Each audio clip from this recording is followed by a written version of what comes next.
Hello, this is Kamlesh Ahuja sir की chemistry class. आज हम इम्प्योरिटी डिफेक्ट के बारे में डिस्कस कर रहे हैं। प्रीवियस वीडियोस में हमने metal axis, metal efficiency, stoichiometric, non stoichiometric defect discuss कर चुके हैं। तो लेट्स सी इम्प्योरिटी डिफेक्ट। तो इम्प्योरिटी डिफेक्ट क्या होता है, ध्यान दो आप। बेसिकली इम्प्योरिटी डिफेक्ट में हम एक्सटर्नल एजेंसी के थ्रू, यानी हम खुद उसके अंदर इम्प्योरिटी इंसर्ट करेंगे, और किसी भी आयनिक क्रिस्टल के अंदर या किसी भी कोवेलेंट क्रिस्टल के अंदर अगर हम इम्प्योरिटी इंसर्ट करते हैं तो इस फिनोमेना को, इस प्रोसेस को डोपिंग बोलते हैं। और doping is the phenomena in which we enter some impurity in a crystal. और इस तरह के क्रिस्टल जिसमें हमने इम्प्योरिटी डाल दी है तो हम उसको डॉप क्रिस्टल बोलते हैं। फॉर एग्जाम्पल हम एक एग्जाम्पल डिस्कस करते हैं NaCl। अब हमारे पास जैसे एक NaCl का क्रिस्टल है और हमारे पास 10 मोल NaCl है, और हमने उसमें 2SrCl2 की डोपिंग कर दी। तो हुआ क्या, अब जो ये क्रिस्टल बन गया, इसमें इस क्रिस्टल में 10 तो NaCl है और 2SrCl2 है, स्ट्रोंशियम क्लोराइड। क्या है इसमें? स्ट्रोंशियम क्लोराइड है। अब अगर मैं इसको देखूं तो इसमें 10 तो Na प्लस हो जाएंगे और 2Sr प्लस 2 हो जाएंगे और 14Cl माइनस हो जाएंगे। Is it clear? क्योंकि ये क्रिस्टल है तो इसमें NaCl तो कैसे आयनाइज होता है? NaCl का आयनाइजेशन है Na प्लस और Cl माइनस। स्ट्रोंशियम क्लोराइड का है Sr plus 2 and 2Cl minus. ये है सिचुएशन। तो ये जब सिचुएशन है तो यहां पर यही हो गया कि 2Sr प्लस 2 और 10 Na प्लस। तो कुल मिला के अगर मैंने 10 NaCl में 2SrCl2 डाल दिया तो उस क्रिस्टल के अंदर ये तो हो जाएंगे पॉजिटिव लेटिस पॉइंट, ये हो जाएंगे नेगेटिव लेटिस पॉइंट। इनको क्या बोलेंगे? पॉजिटिव। तो कितने हो गए? 10 plus 2, 12 positive lattice point, LP मतलब लेटिस पॉइंट, और 14 नेगेटिव लेटिस पॉइंट। अब क्या होगा? 12 positive lattice point and 14 negative lattice point है। सबसे फर्स्ट क्वेश्चन जहां आप स्टूडेंट एग्जाम में गलती करते हो, स्पेशली कॉम्पिटिटिव एग्जाम्स में, आपको पूछा कि जब हमने NaCl में SrCl2 डाला तो किसकी डोपिंग हुई? आप लिख देते हो SrCl2। बेटा दिस इज रॉन्ग आंसर, क्योंकि क्लोराइड आयन तो कॉमन है। क्लोराइड आयन तो NaCl में भी है, SrCl2 में। एक्स्ट्रा फॉरेन एजेंट कौन सा है जो डिफरेंट है? Sr+2। तो आंसर होगा Sr+2। तो अगर आपको कोई पूछे कि 10 NaCl में आपने या NaCl के क्रिस्टल में SrCl2 डाल दिया तो डॉप्ड आयन कौन सा है? Sr+2, strontium plus 2। अब यहां पर अब ये जो क्रिस्टल बनेगा इसमें 12 तो पॉजिटिव लेटिस पॉइंट होंगे और 14 Cl माइनस होंगे। 14 Cl माइनस, जैसे ये 1 2 3 4 5 6 7 8 9 10 11 12 13 14 हो गए 14। 1 2 3 4 5 6 7 8 9 10 11 12 13 14। ये हो गए 14 क्लोराइड है इस पूरे क्रिस्टल में। Is it clear?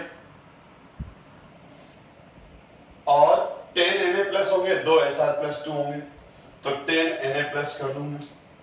तो 10 जब मैं Na प्लस करूंगा तो 1 2 3 4 5 6 7 8 9 10 10 हो गए। क्लियर है?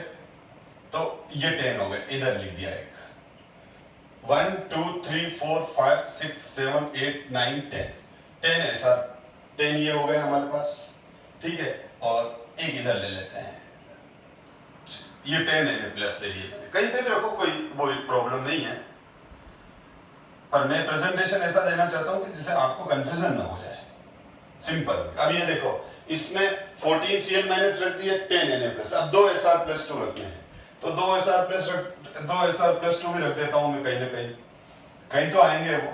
सपोज करो एक यहां आ गया और एक यहां आ गया, और ये दो केटायन वैकेंसीज क्रिएट हो गई, दो केटायन वैकेंसीज क्रिएट हो गई, और यहां पर Sr प्लस 2 आ गया, क्योंकि जब हमने डोपिंग की, आपने डोपिंग की Sr प्लस 2 की, तो Sr प्लस 2 को भी तो लेटिस पॉइंट चाहिए, Sr प्लस 2 का भी तो साइज बड़ा है, S ब्लॉक का बॉटम एलिमेंट है सेकंड ग्रुप का, बॉटम एकदम बॉटम तो नहीं है लेकिन बॉटम साइड है, हाँ, तो स्ट्रोंशियम प्लस 2 आ गया यहां पर। तो ये बन गई हमारे पास केटायन वैकेंसीज, क्या बन गई हमारे पास, these are called cation vacancies. तो इसमें इस क्रिस्टल में 2 केटायन वैकेंसीज आ गई, इस क्रिस्टल में क्या आ गई, 2 केटायन वैकेंसीज, ठीक है। कहां है वो दोनों केटायन वैकेंसी, ये देखो, एक ये रही और दूसरी ये रही, तो कुल मिला के ठीक है, 2 केटायन वैकेंसीज क्रिएट हो गई, इसमें डिफेक्ट आ गया, और इन वैकेंसीज की वजह से इनमें कंडक्टेंस भी आ जाएगा, पॉजिटिव होल बन गए, ये पी टाइप के होल बन गए, पॉजिटिव आयन के होल है। अब इसमें आप एक बात नोट करो, हमने Sr प्लस 2 आयन कितने डाले, 2 Sr प्लस 2 आयन, ध्यान देना बहुत इंपॉर्टेंट क्वेश्चन है, 2 Sr प्लस 2 आयन, तो 2 Sr प्लस 2 आयन है, तो 2 केटायन वैकेंसीज है,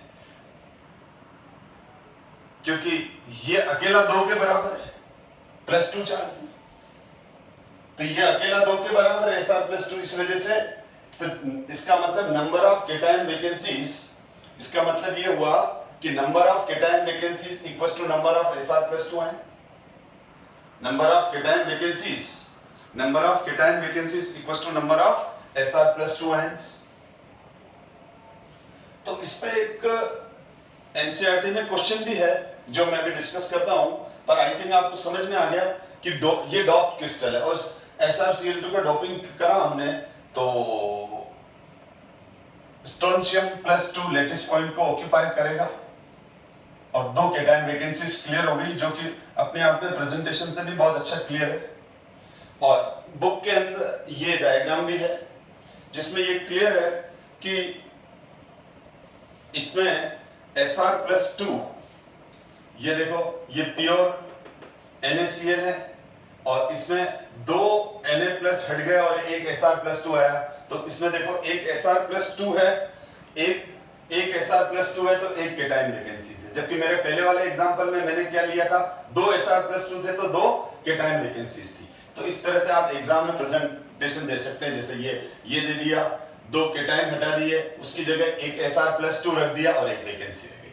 तो कुल मिला के आप देख रहे हैं, क्रिस्टल तो चाहे मेरा पहले वाला एग्जांपल हो, चाहे ये, जितना पॉजिटिव चार्ज है उतना ही नेगेटिव चार्ज है। अब इसमें 2 क्वेश्चंस हैं, दोनों में सॉल्व करवा रहा हूं, एनसीईआरटी के हैं। ये है NCERT question 1.21, explain how vacancies are introduced in an ionic solid when a cation of higher valency is added as an impurity in it. Question ध्यान से आप रीड करो, explain how vacancies are introduced, जैसे अभी हमने cation vacancies देखी थी, तो वापस रीड कर रहा हूं, explain how vacancies are introduced in an ionic solid when a cation of higher valency is added as an impurity in it. बिल्कुल Na प्लस में हमने Sr प्लस 2 डाला था, Na प्लस की वैलेंसी 1 थी, Sr प्लस 2 की 2 थी, यानी NaCl के क्रिस्टल के अंदर जो हमने Sr प्लस 2 डाला, तो Sr प्लस 2 डाला, तो Sr प्लस 2 में कितनी, Sr प्लस 2 हायर वैलेंसी वाला है, तो उसने केटायन वैकेंसीज क्रिएट की, तो वो जो मैंने अभी आपको एक्सप्लेन किया उसी का लैंग्वेज लिखा हुआ है कि एक Sr+2 जब ऐड होगा तो उसकी जगह 2 Na+ निकल जाएंगे। आपको उस केस में इस क्वेश्चन के आंसर में आप ये डायग्राम बनाओ, सॉरी ये वाला आप बताओ कि ये NaCl का क्रिस्टल है, तो जब हम Sr+2 डालेंगे तो इसकी इलेक्ट्रिकल न्यूट्रलिटी मेंटेन रहे, तो ये +2 है, तो +2 है तो हमने 2 Na+ हटा दिए, 2 Na+ हटा दिए और 2 Na+ हटा दिए और उसकी जगह एक Sr+2 रख दिया, तो होल इलेक्ट्रिकली न्यूट्रल हो गया और ये एक केटायन वैकेंसी बन गई। ये डायग्राम उस एग्जाम में आप बना सकते हो इस तरह से। और लैंग्वेज क्या लिखोगे आप? लैंग्वेज ये वाले लिखोगे, बहुत इजी है, पॉज करके रीड कर लेना, जो मैंने अभी एक्सप्लेन की वही है। और इस पे एनसीईआरटी का एक और क्वेश्चन है 1.25 एनसीईआरटी का क्वेश्चन है, if NaCl is dropped with 10⁻³ more, with 10⁻³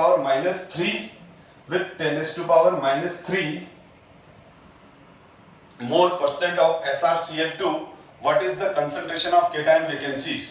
तो आप देखें, अभी मैंने आपको एक क्लियर किया कि हम इसमें जितने नंबर ऑफ Sr+2 आयन होंगे, ठीक है। अभी आपको एक बात क्लियर है कि number of we know number of cation vacancies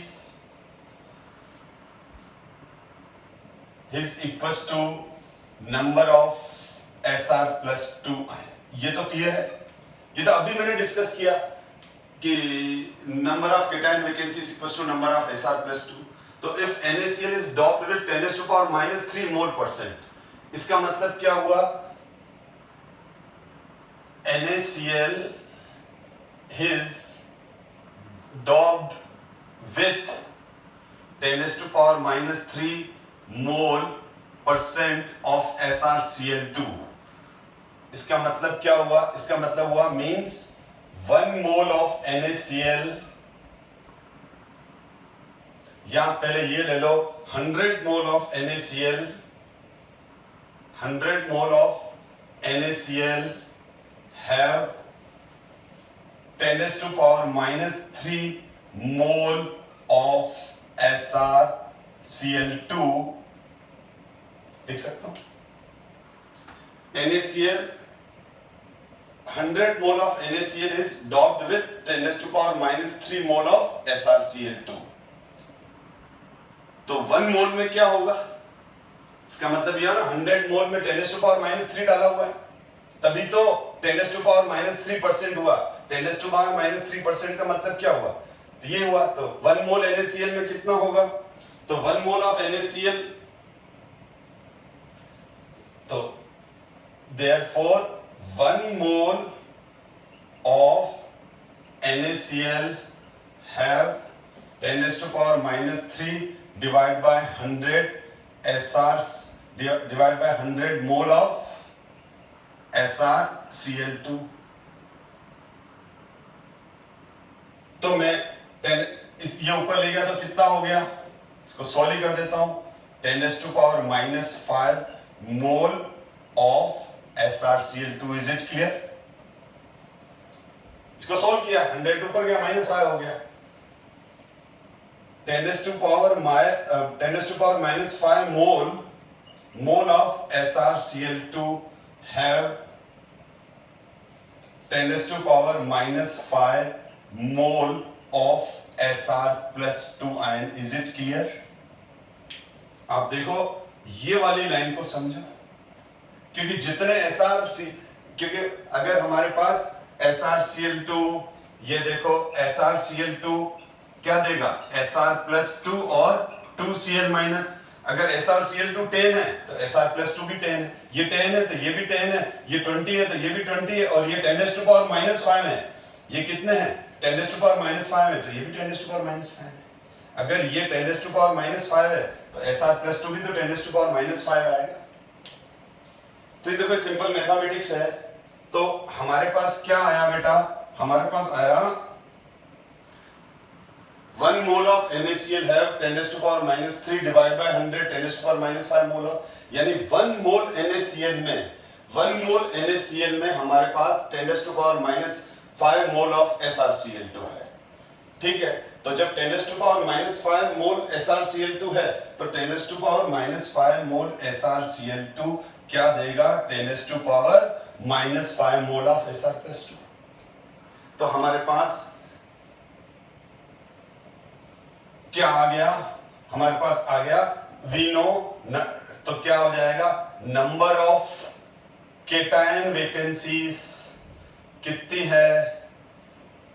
number of moles of Sr+2 ion, तो वो हमारे पास कितना आ चुका है? वो हमारे पास आ चुका है ये रहा वैल्यू।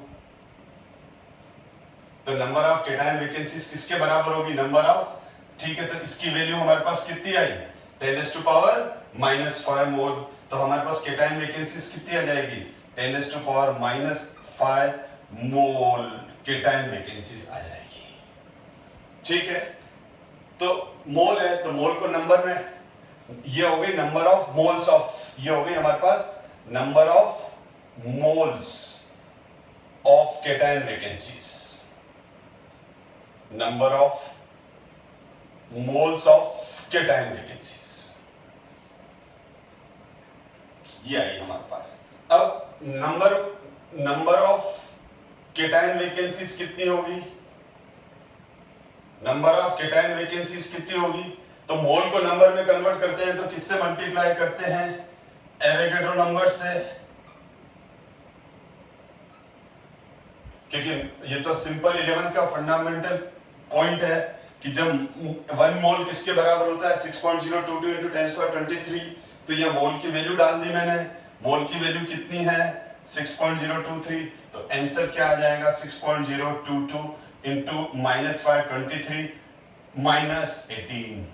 तो हमारे पास ये आंसर आ गया, हमारे पास ये आंसर आ गया 6.022 × 10⁻18।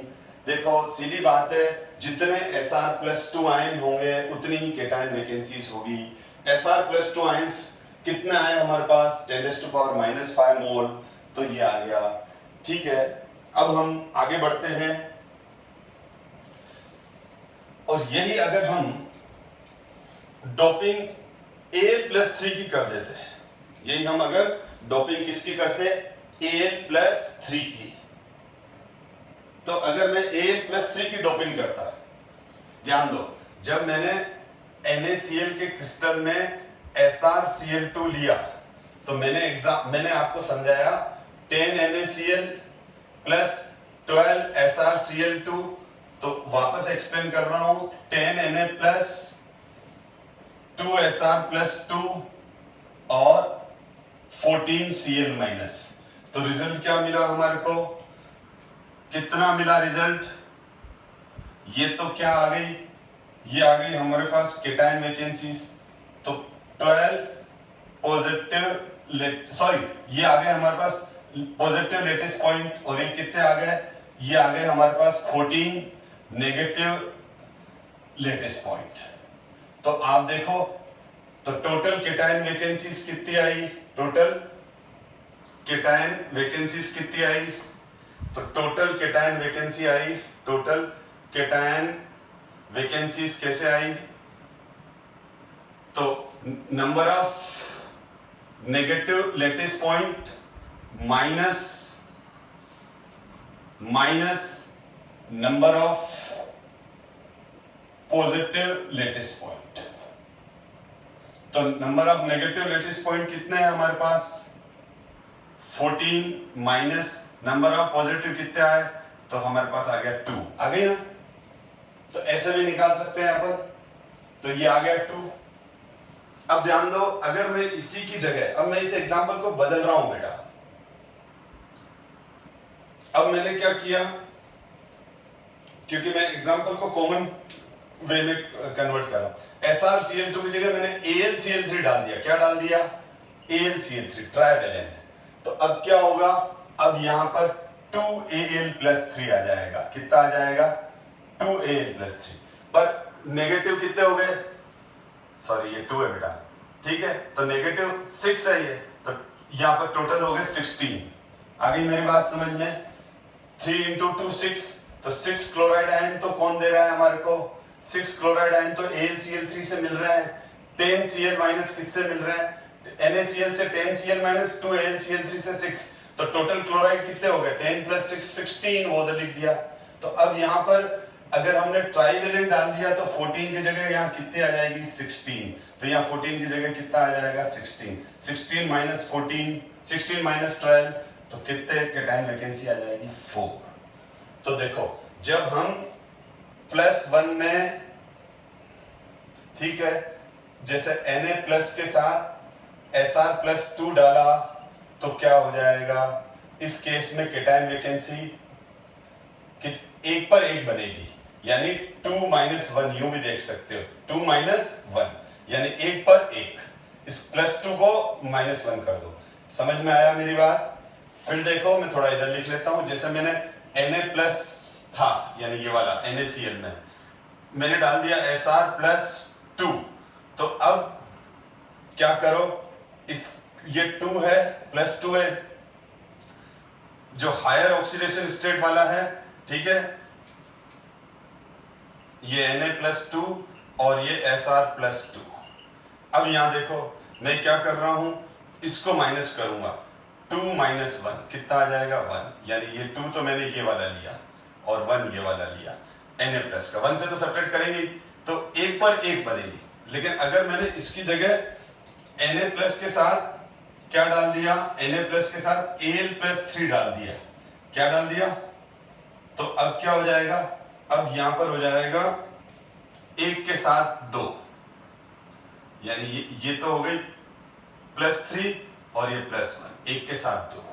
तो जब हम डाइवेलेंट डालेंगे तो एक Sr+2 डाइवेलेंट है, तो डाइवेलेंट केटायन डालेंगे तो 1 के साथ 1 बन जाएगी। अगर ये 10 होंगे तो ये 10 हो जाएगी, ये 20 है तो ये 20 हो जाएगी, और अगर ट्राइवेलेंट होगी तो डबल हो जाएगी। समझ में आ गया? ऊपर वाले एग्जांपल से भी समझ में आ रहा है। अगर ये 1 है तो ये 2 है, ये 10 है तो ये 20 हो जाएगी।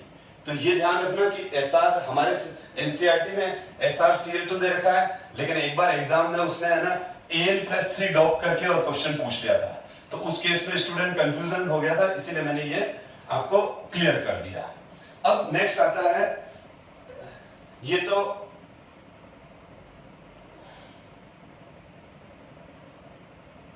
यस अब नेक्स्ट, अभी तक तो हमने जो डिस्कशन किया था वो डिस्कशन किया था आयनिक कंपाउंड में आयनिक इंप्योरिटी डाली। अब कोवेलेंट कंपाउंड में, कोवेलेंट क्रिस्टल में कोवेलेंट इंप्योरिटी डालेंगे, और यहां पर हम सेमीकंडक्टर के बारे में भी डिस्कस करेंगे। तो यहां पर देखो सिलिकॉन सेमीकंडक्टर है। सेमीकंडक्टर वो होता है जिनकी कंडक्टेंस इंसुलेटर से ज्यादा लेकिन कंडक्टर से कम होती है। सेमीकंडक्टर्स के अंदर, सेमीकंडक्टर बेसिकली कोवेलेंट क्रिस्टल होते हैं। ध्यान दो, बहुत इंपॉर्टेंट पॉइंट बोल रहा हूं मैं कि सेमीकंडक्टर बेसिकली कोवेलेंट क्रिस्टल होते हैं, लेकिन सारे कोवेलेंट क्रिस्टल नहीं, डायमंड नहीं, ठीक है, ऐसे कोवेलेंट क्रिस्टल जिसमें कोवेलेंट बॉन्ड वीक है। तो सिलिकॉन इसका सबसे बेस्ट एग्जांपल है। तो जैसे ये सिलिकॉन का, ये एक सिलिकॉन का कोवेलेंट क्रिस्टल है। तो सिलिकॉन कार्बन फैमिली का मेंबर है। सिलिकॉन किसका मेंबर है? कार्बन फैमिली का मेंबर है, और इसके अंदर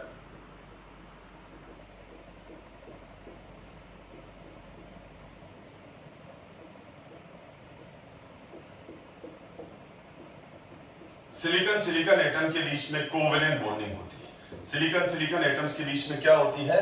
कोवेलेंट बॉन्डिंग होती है। सिलिकॉन के वैलेंसी शेल में 4 इलेक्ट्रॉन्स है कार्बन की तरह, तो 4 बॉन्ड बन गए। अब यहां पर ये कोवेलेंट बॉन्ड ज्यादा स्ट्रांग नहीं होते हैं, और एक बॉन्ड में आपको मालूम है 2 इलेक्ट्रॉन्स होते हैं। तो अब जैसे हम इस सिलिकॉन को हीट करना स्टार्ट करते हैं, जैसे ही हम इस सिलिकॉन के इस क्रिस्टल को हम हीट करना स्टार्ट करते हैं, तो सिलिकॉन के क्रिस्टल को जैसे हीट करना स्टार्ट करते हैं तो इसके जो ये कोवेलेंट बॉन्ड्स हैं ये ब्रेक होना स्टार्ट हुए। सपोज करो ये बॉन्ड ब्रेक हुआ तो ये इलेक्ट्रॉन आ गए, ये बॉन्ड ब्रेक हुआ। तो अगर कोवेलेंट बॉन्ड ब्रेक होगा तो ये जो आप रेड डॉट देख रहे हैं ये फ्री इलेक्ट्रॉन्स हो जाएंगे, क्योंकि बॉन्ड टूटेगा, बॉन्ड ब्रेक होगा। बॉन्ड ब्रेक होगा तो क्या होगा? बॉन्ड ब्रेक होगा तो उसके इलेक्ट्रॉन इस क्रिस्टल के इंटरस्टिशियल स्पेस में फ्री होने लग जाएंगे, और ये इलेक्ट्रॉन जैसे जैसे फ्री होते जाएंगे तो कंडक्टेंस आती जाएगी। तो जैसे जैसे हम टेम्परेचर बढ़ाते जाएंगे more number of covalent bond break होंगे, और more number of covalent bond break होने से उनके इलेक्ट्रॉन ज्यादा हो गए और ज्यादा फ्री हो गए इलेक्ट्रॉन्स, तो वो ज्यादा इलेक्ट्रॉन्स की वजह से कंडक्टेंस बढ़ती है। तो आपको कोई पूछे कि सेमीकंडक्टर्स की कंडक्टिविटी टेम्परेचर बढ़ने के साथ क्यों बढ़ती है, तो हम लिखेंगे उसके अंदर जैसे जैसे टेम्परेचर बढ़ाते जाते हैं तो उसके कोवेलेंट बॉन्ड ब्रेक होते जाते हैं, और कोवेलेंट बॉन्ड ब्रेक होते जाएंगे तो उनके इलेक्ट्रॉन्स फ्री होते जाएंगे, क्रिस्टल के अंदर नंबर ऑफ फ्री इलेक्ट्रॉन्स बढ़ेंगे तो कंडक्टेंस इंक्रीज होती जाती है। तो इस ये हो गए प्योर, ये जो क्रिस्टल हो गए ये हो गए प्योर और इंट्रिंसिक क्रिस्टल, ये हो गए प्योर एंड इंट्रिंसिक क्रिस्टल, ठीक है। इनको हम बोलते हैं प्योर सेमीकंडक्टर और इंट्रिंसिक सेमीकंडक्टर, इंट्रिंसिक सेमीकंडक्टर और प्योर सेमीकंडक्टर। अब हम इसमें डोपिंग करते हैं। डोपिंग का मतलब वही है कि एक्सटर्नल सोर्स से एक्सटर्नली हम इसके अंदर बाहर से हम इसमें इंप्योरिटी डालते हैं। तो यहाँ हम इंप्योरिटी दो तरह की डालते हैं। अब जैसे हमारा जो सिलिकॉन एटम है वो 14 ग्रुप का एलिमेंट है, तो हम इसमें या तो 13 ग्रुप की 13 ग्रुप बोरॉन हो गया, देखो 13 ग्रुप का बोरॉन, एल्यूमिनियम या गैलियम, इन तीनों में से कोई एक एटम की इंप्योरिटी इसमें इंसर्ट करते हैं, या फिर 15 ग्रुप की नाइट्रोजन, फास्फोरस, आर्सेनिक, इन तीनों में से कोई एक एलिमेंट की इंसर्ट करते हैं, डोपिंग करते हैं। यहाँ पर नंबर ऑफ वैलेंसी इलेक्ट्रॉन्स 4 हैं, लिखे हुए देखो डॉट। कार्बन, सिलिकॉन, इनमें नंबर ऑफ वैलेंसी इलेक्ट्रॉन 4 है, 1 2 3 4। बोरॉन, एल्यूमिनियम, गैलियम में नंबर ऑफ वैलेंसी इलेक्ट्रॉन्स 3 हैं। नाइट्रोजन, फास्फोरस, आर्सेनिक में नंबर ऑफ वैलेंसी इलेक्ट्रॉन्स 5 हैं। तो यहाँ number of valency electrons clear है, दिख ही रहे हैं, 3 हैं, यहाँ 4 हैं और यहाँ 5 हैं। अब अगर हम इसमें सपोज करो आर्सेनिक डॉप कर दिया, यानी ये रहा, तो हमने इस क्रिस्टल को पूरा मेल्ट कर दिया, मेल्ट करके और उसमें से आर्सेनिक डाल दिया या फास्फोरस डाल दिया। तो आर्सेनिक या फास्फोरस डालने से क्या होगा कि जब वापस क्रिस्टल रीसेट होगा तो लेटेस्ट पॉइंट्स पर सिलिकॉन आएंगे, पर इसके अंदर आर्सेनिक भी डला हुआ है, तो कुछ लेटेस्ट पॉइंट ऐसे होंगे जहां सिलिकॉन की जगह आर्सेनिक आके बैठ जाएगा, क्योंकि हमने इसको मेल्ट किया, मेल्ट करके इसमें थोड़ा सा मोल्टन आर्सेनिक मिला दिया और फिर इसको स्टर्ड कर दिया और सेटल होने दिया। तो जब वो सेटल होगा तो कुछ लेटेस्ट पॉइंट ऐसे होंगे जहां सिलिकॉन की जगह आर्सेनिक आ जाएगा और आर्सेनिक इस तरह से बॉन्डिंग कर लेगा। पर प्रॉब्लम क्या हो गई, आर्सेनिक के पास 5 इलेक्ट्रॉन्स थे, तो आर्सेनिक का जो एक इलेक्ट्रॉन है, आर्सेनिक का जो ये एक इलेक्ट्रॉन है, एक्स्ट्रा जो ये एक इलेक्ट्रॉन है, ये फ्री रह गया। अब ये नॉर्मल टेम्परेचर पर भी कंडक्टेंस शो करेगा, क्योंकि ये जो फ्री इलेक्ट्रॉन्स हैं, ये वाले जो फ्री इलेक्ट्रॉन्स हैं, ये एक्स्ट्रा इलेक्ट्रॉन्स हैं। ये क्या हो गए इसमें एक्स्ट्रा इलेक्ट्रॉन्स, ठीक, कौन से, जो बॉन्डिंग में इन्वॉल्व नहीं हो पाए। ठीक, क्यों नहीं हो पाए, क्योंकि इस आर्सेनिक के चारों तरफ सिलिकॉन है, तो सिलिकॉन की वैलेंसी 4 है, तो आर्सेनिक के 4 वैलेंसी इलेक्ट्रॉन इन सिलिकॉन के 4 वैलेंसी इलेक्ट्रॉन से बॉन्ड बना जाएंगे, लेकिन इसका एक इलेक्ट्रॉन जो एक्स्ट्रा है वो बॉन्डिंग में इन्वॉल्व नहीं हो पाएगा, क्योंकि ये सिलिकॉन के क्रिस्टल के अंदर फंसा हुआ है और सिलिकॉन 4 बॉन्ड से ज्यादा नहीं बना सकता या डबल बॉन्ड नहीं बनेगा। तो यहाँ पर इन फ्री इलेक्ट्रॉन्स की वजह से इसमें कंडक्टिविटी आ जाएगी, और इसमें जो हमने डोपिंग की आर्सेनिक की, उसमें नंबर ऑफ इलेक्ट्रॉन एक ज्यादा था, क्योंकि यहाँ 4 वैलेंसी इलेक्ट्रॉन्स थे तो 4 की जगह 5 वाला डाला, तो एक ज्यादा इलेक्ट्रॉन वाली इसके अंदर एक ज्यादा वैलेंसी इलेक्ट्रॉन वाली डोपिंग की है, एक्स्ट्रा इलेक्ट्रॉन, इसीलिए हम इसको एन टाइप का सेमीकंडक्टर बोलते हैं। तो it is called N type semiconductor. N type क्यों बोलते हैं, इसकी वजह से, क्योंकि यहां नेगेटिव आयन है, ठीक है, यानी एन टाइप वाले ये सारे ग्रुप के एलिमेंट एन टाइप के सेमीकंडक्टर बनाएंगे। लेकिन अगर मैं इसकी जगह क्या करूं, तो उस पूरे इस सिलिकॉन के क्रिस्टल को पूरा मेल्ट कर दिया और उसमें थोड़ा सा बोरॉन डाल दिया, रीसेट होने लगा, तो कुछ लेटेस्ट पॉइंट पर सिलिकॉन की जगह बोरॉन आ जाएगा। अब बोरॉन आएगा तो बोरॉन की वैलेंसी कितनी होती है, बोरॉन की वैलेंसी 3 होती है, वो 3 बॉन्ड बनाता है। वो कितने बॉन्ड बनाता है, 3 बॉन्ड बनाता है। तो अब इस केस में क्या हो जाएगा, इस केस के अंदर सिलिकॉन का ये प्योर फॉर्म था और ठीक है, ये सिलिकॉन है, तो कुछ लेटिस पॉइंट ऐसे होंगे जहां बोरॉन आ जाएगा, तो जहां जहां बोरॉन आएगा वहां वहां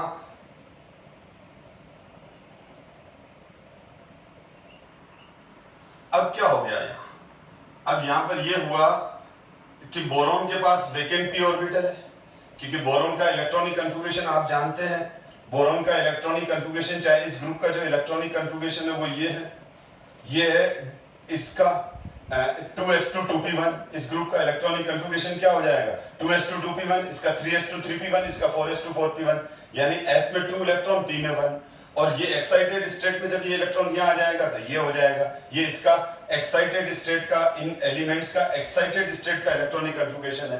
तो यहाँ पर ये क्या रह जाएगा, इसके अंदर ये वेकेंट होल रह जाएगा, या इसको बोलूंगा मैं वेकेंट p ऑर्बिटल है। ये क्या है, p ऑर्बिटल है, लेकिन ये p ऑर्बिटल वेकेंट है तो मैं इसको बोलूंगा पॉजिटिव होल। वेकेंट है, इलेक्ट्रॉन नहीं है इसमें, तो ये वेकेंट होल है, तो इनके ऊपर वेकेंट होल बन जाएगा, पॉजिटिव होल बन जाएगा।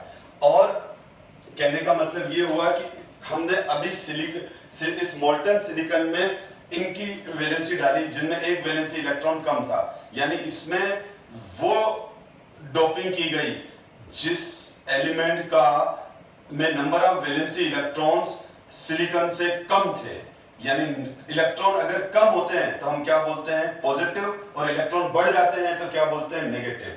तो इसलिए इसको p टाइप का सेमीकंडक्टर बोलते हैं, पॉजिटिव।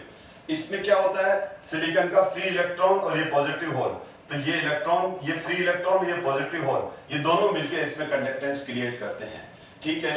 तो इस वजह से इनमें कंडक्टिविटी आ जाती है। तो ये क्या हुआ, कोवेलेंट क्रिस्टल के अंदर हमने क्या इंसर्ट की, कोवेलेंट क्रिस्टल के अंदर हमने या तो लोअर वैलेंसी वाला या तो lower valency number of electron वाली डोपिंग की तो p बन गया, और हायर की तो n टाइप सेमीकंडक्टर बन गए। और अब अपन इसमें कंपैरिजन कर लेते हैं, तो आप इसमें n टाइप और p टाइप में बस इतना सा लर्न कर ले, ये सेमीकंडक्टर हमारे फिजिक्स में ज्यादा डिटेल में आएंगे। तो n टाइप सेमीकंडक्टर और p type semiconductor, they are formed when silicon is doped with electron rich impurity like group 15 element, यानी नाइट्रोजन फास्फोरस वाला, और उधर ये क्या बोल रहा है ग्रुप 13 डालो, इलेक्ट्रॉन डेफिशिएंसी वाला, यानी बोरॉन एल्यूमिनियम गैलियम। आप रीड कर लो इसको ढंग से पोस्ट करके। या the increase in conductivity is due to negative charge electron, क्योंकि यहाँ एक्स्ट्रा इलेक्ट्रॉन आएंगे मैंने बताया, और यहाँ positive the increase conductivity is due to the positively charge holes. बिल्कुल जो बोरॉन के ऊपर जो वेकेंट p ऑर्बिटल है हम उनको पॉजिटिव चार्ज होल बोल रहे हैं। तो बस इतना सा आपको लर्न करना है मेनली, तो और वो डायग्राम लर्न करने हैं। फिजिक्स में ज्यादा डिटेल में डायोड बनते हैं, ट्रांजिस्टर में काम आते हैं, डायोड n टाइप और p टाइप सेमीकंडक्टर्स मिलकर डायोड बनाते हैं, ट्रांजिस्टर हैं, ये सब आप फिजिक्स में ज्यादा डिटेल में पढ़ने वाले हो। इसमें एनसीईआरटी का एक क्वेश्चन और है जो मैं डिस्कस करना चाहूंगा कि 1.22 क्वेश्चन है in term of band theory. ये बैंड थ्योरी वापस फिजिक्स में डिटेल में है, फिर भी मैं यहाँ आपको ब्रीफ आउट करूंगा। तो what is the difference between a conductor and insulator and between a conductor and semiconductor. Question ध्यान से रीड करो, ये कंडक्टर और इंसुलेटर में डिफरेंस पूछ रहा है, और कंडक्टर और सेमीकंडक्टर में डिफरेंस पूछ रहा है। कंडक्टर इंसुलेटर में क्या डिफरेंस है, कंडक्टर से किसके बेस पर, बैंड थ्योरी के। तो मैं पहले थोड़ा सा बैंड थ्योरी के बारे में इंट्रोडक्शन दे देता हूं। बैंड थ्योरी के अकॉर्डिंग क्या है, बैंड थ्योरी के अकॉर्डिंग बेसिकली उसका प्रेजेंटेशन है, मैं आप ध्यान से इसको देखते रहो और मैं एक्सप्लेन करूंगा, आपको समझ में आ जाएगी, सिंपल सी बात है। तो बैंड थ्योरी के अकॉर्डिंग क्या होता है कि किसी भी क्रिस्टल के अंदर दो बैंड होते हैं। एक बैंड होता है कंडक्शन बैंड और दूसरा होता है वैलेंसी बैंड। तो जो ऊपर वाला बैंड है जैसे ये है एम्प्टी बैंड, यहाँ लिखा हुआ है, ये ऊपर वाले बैंड को तो हम बोलते हैं कंडक्शन बैंड, और जो नीचे ब्लू वाले हैं इनको बोलते हैं वैलेंसी बैंड। क्या कहा बेटा मैंने ये कहा कि जो ब्लू वाले हैं, ब्लू वालों को हम क्या बोल रहे हैं, वैलेंसी बैंड। ब्लू वालों को क्या बोल रहे हैं, वैलेंसी बैंड। ये है वैलेंसी बैंड, ये है वैलेंसी बैंड, और ये है ऊपर वाले कंडक्शन बैंड। अब ये बैंड थ्योरी के अकॉर्डिंग, बैंड थ्योरी ने किसी भी क्रिस्टल को, कोवेलेंट क्रिस्टल्स को 3 पार्ट में डिवाइड किया। ध्यान रखना, कोवेलेंट क्रिस्टल्स को 3 पार्ट में डिवाइड किया। कुछ कोवेलेंट क्रिस्टल ऐसे होते हैं जैसे बेरिलियम, मैग्नीशियम, ठीक है, या एस ब्लॉक के, तो इनमें ये वैलेंसी बैंड पार्शियली फील्ड है, यानी ये पूरा, जैसे ये अगर ये ब्लू, इसका मतलब क्या हुआ, full field valency band, full field valency band. तो सेकंड, थर्ड और फोर्थ के अंदर तो फुल फील्ड वैलेंसी बैंड बनाया हुआ है, फर्स्ट के अंदर हाफ फील्ड या पार्शियली फील्ड बैंड बनाया हुआ है। तो ये बोलता है कि ना, जो एस ब्लॉक एलिमेंट्स हैं, अब उसके अंदर तो क्या हो गया, मेटल्स के अंदर, मेटल्स 2 तरह के होते हैं। एक मेटल्स ऐसे होते हैं जैसे lithium, sodium, potassium, rubidium, caesium, जिनमें पार्शियली फील्ड वैलेंस बैंड होता है, यानी वैलेंस बैंड ही पूरा भरा हुआ नहीं रहता है। और दूसरे मेटल्स ऐसे होते हैं जैसे ट्रांजिशन मेटल्स हो गए, तो इनके अंदर क्या होता है, वैलेंस बैंड तो फुल फील्ड होता है, लेकिन इसके ऊपर जो ये कंडक्शन बैंड है वो इसके साथ ओवरलैप किया हुआ रहता है। फिजिक्स में डिटेल में, लेकिन आप समझ में आ जाएगा, आप थोड़ा सा ध्यान से देखो। बिल्कुल डायग्राम बहुत अच्छा है, एनसीईआरटी से लिया हुआ है। तो ये बोल रहा है कि ना, वैलेंस बैंड पार्शियली फील्ड हो या फिर वैलेंस बैंड कंडक्शन बैंड के साथ ओवरलैप कर रहा हो, तो ये सिचुएशन मेटल्स में मिलती है। बैंड थ्योरी ये कहती है कि क्रिस्टल के अंदर 2 बैंड्स होते हैं, valence band and conduction band. हमको इसकी डिटेल में नहीं जाना, वो फिजिक्स में जाएंगे। आप खाली इतना ध्यान रखो कि बैंड थ्योरी के अकॉर्डिंग क्या होता है, बैंड थ्योरी के अकॉर्डिंग किसी भी क्रिस्टल में वैलेंस बैंड होता है और कंडक्शन बैंड होता है। अब जो ये कंडक्टर्स हैं, ये कंडक्टर्स हैं, मेटल कंडक्टर्स होते हैं, मेटल कंडक्टर्स होते हैं। तो मेटल्स के अंदर क्या होता है, या तो वैलेंसी शेल ही पार्शियली फील्ड होता है, या फिर पार्शियली फील्ड वैलेंसी बैंड होता है, या फिर क्या होता है, उसमें फुल फील्ड वैलेंस बैंड होता है और उसके साथ कंडक्शन बैंड ओवरलैप किया रहता है। तो ये वैकेंट है, कंडक्शन बैंड हमेशा एम्प्टी होता है।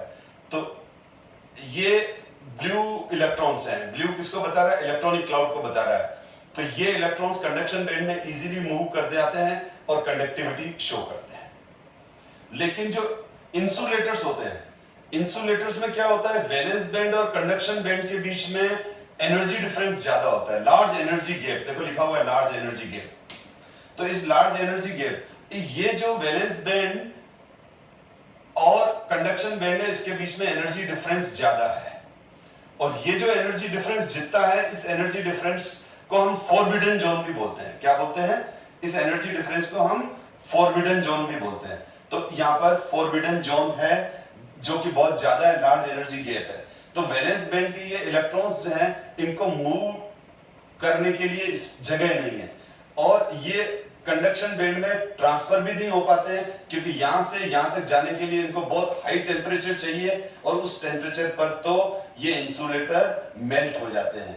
इस वजह से इनमें कंडक्टिविटी नहीं होती है। तो अगर मैं सिंपली बात करूं कि इंसुलेटर्स में कंडक्टिविटी क्यों नहीं होती है, तो 1 लाइन आपको सीधी लिखनी है केमिस्ट्री के अंदर, क्योंकि इनके वैलेंसी बैंड और कंडक्शन बैंड के बीच में लार्ज एनर्जी गैप होता है, फॉरबिडन जोन ज्यादा होता है। इस वजह से वैलेंसी इलेक्ट्रॉन हीट करने पर भी एक्साइट होकर कंडक्शन बैंड में नहीं जाते हैं, इसीलिए ये कंडक्टिविटी शो नहीं करते हैं, और इंसुलेटर वाली प्रॉपर्टी इसमें आ जाती है।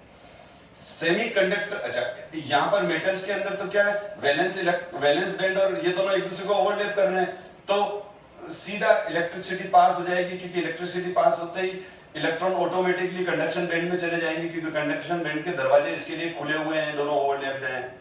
लेकिन सेमीकंडक्टर में देखो आप, सेमीकंडक्टर में वैलेंस बैंड और जो एम्प्टी ये कंडक्शन बैंड है, ये एम्प्टी कंडक्शन बैंड जो है, इनके बीच में एनर्जी डिफरेंस बहुत कम है, फॉरबिडन जोन बहुत कम है। तो होता क्या है, लो टेम्परेचर पर तो ये इलेक्ट्रॉन यही रहते हैं, तो कंडक्टिविटी पास नहीं होती है। लेकिन जैसे ही टेम्परेचर बढ़ाते हैं तो इसके इलेक्ट्रॉन इधर एक्साइट होकर किधर आ जाते हैं, एम्प्टी बैंड में, और कंडक्टिविटी शो करते हैं। सिंपली अगर मैं वापस बोलूं तो सेमीकंडक्टर्स क्या हैं, तो इसमें आप लिखोगे इनके वैलेंस बैंड और कंडक्शन बैंड के बीच में एनर्जी गैप कम होता है, तो टेम्परेचर बढ़ाने से वैलेंस इलेक्ट्रॉन इजीली शिफ्ट हो जाते हैं, एक्साइट हो जाते हैं एम्प्टी कंडक्शन बैंड में, और फिर वो कंडक्टिविटी क्रिएट करते हैं। तो बैंड थ्योरी के अकॉर्डिंग अपन को इतना सही देखता है, इसको ज़्यादा कन्फ्यूजन नहीं करना है।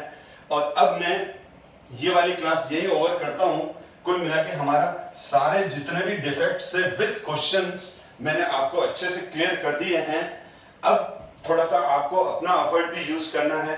नेक्स्ट क्लास में मैं यूनिट सेल ब्रिवेजेस के बारे में डिस्कस करूंगा, और फिर मैं रेडियस रेशो और आयनिक कंपाउंड्स के बारे में भी डिस्कस करूंगा। So thank you so much.